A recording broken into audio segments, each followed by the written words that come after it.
Greg Jennings put Daniel Jones top 10, and if you've been following me for a little while now, you know I've been saying Daniel Jones is top 10, borderline top 10. I never said he was top 5, but he was top 10. Before we dive into that, I have a couple things I want to announce real quick. If you haven't seen it already, starting week 1, Wednesdays at 8 p.m., the Juke is going live. So I want to see all of y'all there. For you that's been subscribed to me, if you haven't subscribed, subscribe down below. Going to be live every single Wednesday, talking with each other, chatting about the week, what happened on Sunday, and what's heading up for the following Sunday. And it's going to be lit, man. So make sure you stay tuned for that. Also, if you haven't noticed already, the Juke family is live. It is a subscription for my channel. I don't really care about the monetary value. You know, I just want to make sure that I give a membership. So when I do go live, people can have specific comments that pop up on the stream just like this. I'm also trying to find a way to get you guys these stickers right here. The Juke stickers. I want to get this out to you guys. So if you do join up, be sure to follow on that. Follow me on the Juke media as well. I'll be trying to get that out to you guys. So the channel is getting bigger and bigger, and I appreciate you guys so much. If you haven't already, like the video, subscribe, also join the gang. And we're gonna be talking about a lot of stuff with the New York Giants, man. So if you love the New York Giants, this is the place for you. So now diving into the topic now, Greg Jennings has some interesting things to say as why Daniel Jones is top 10, and other people didn't agree with him, but I like some of the stuff that he said. The entire league, Daniel Jones, top 10 quarterback. Okay. I'm gonna tell you why. Why? Because he has. Your top I 10? do have my top 10. Can we please see this top 10 list? Oh, get out of here ahead of Dak. You can't be serious. Whoa. Relax.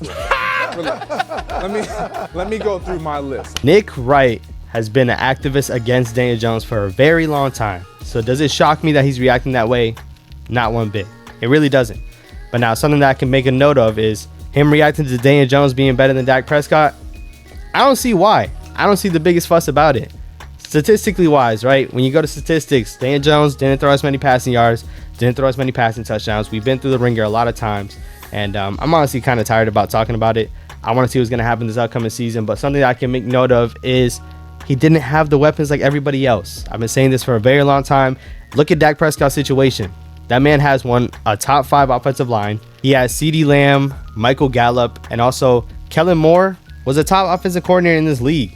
So honestly, Dak Prescott's had it made out for a very long time, and he's performed well. He also led the league in interceptions last year while missing 4 to 6 games last season. So he's missed a lot of games and led the league in interceptions. Why would I think that Daniel Jones is not better than him? Because of passing yards, because of passing touchdowns. I've seen Daniel Jones do something crazy with a lot less weapons. So it's just, for me, when I look at that situation, that's why I have Daniel Jones up there.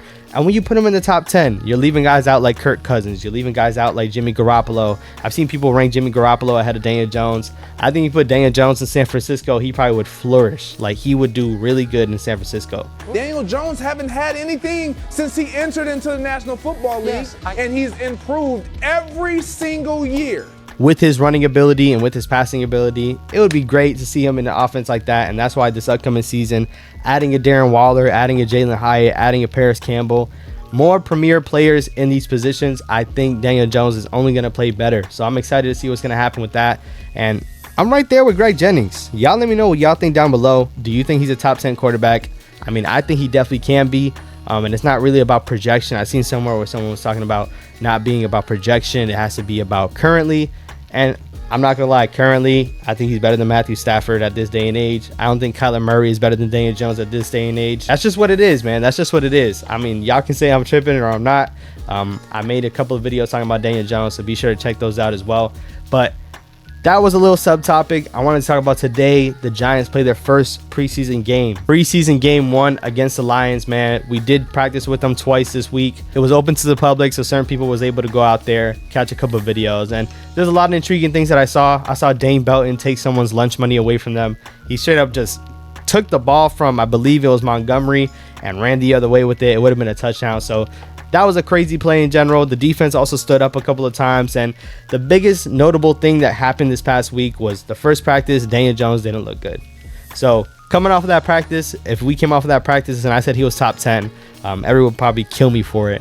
But he went after day 2 and played a lot better. 5 touchdowns. Some of them were inside the red zone. Some of them were inside the 10-yard line.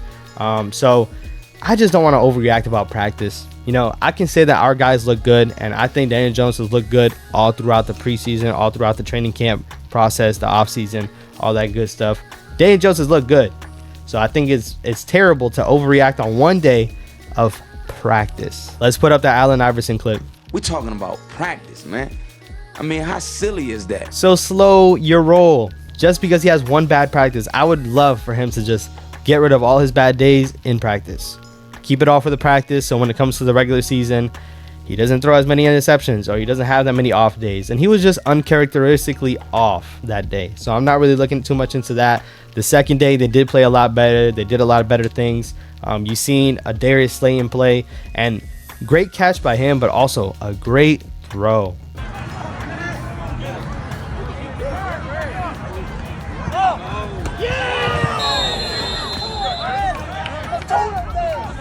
Daniel Jones' throw right there where he slid up into the pocket, ran forward, but also finds a way to zip it across the field to his left.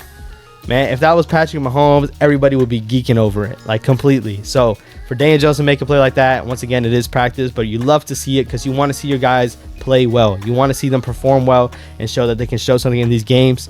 Unfortunately, you're not going to see Daniel Jones today. You're not going to see a lot of the starters today because there's only 3 preseason games. You need to see who you got in depth-wise and see who you can keep and who you can cut. So you'll see guys out there. You'll probably see all the rookies. You'll see Jalen Hyatt. You'll see Deontay Banks. You'll see those type of players trying to make an impact. And I'm interested to see what's going to happen in the slot.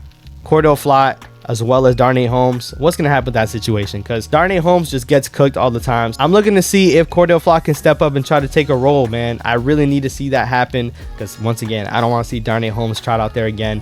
And at this point, he's been on this team for a little while. We know what he is.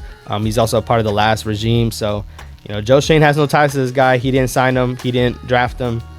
So, you know, I'm just interested to see a change when it comes to that. And another rookie I want to see is Trey Hawkins, the standout cornerback, 6th-round pick. We've seen him do good in practice so far. And even against the Lions, he has some good reps. So I'm looking to see what he's going to do in a game on a play-in, play-out basis. I want to see how he performs in the game speed. And, you know, I hope he makes a couple of plays as well, because if he does, that is a good problem to have. We had Deontay Banks struggling a little bit. He's been looking a little better.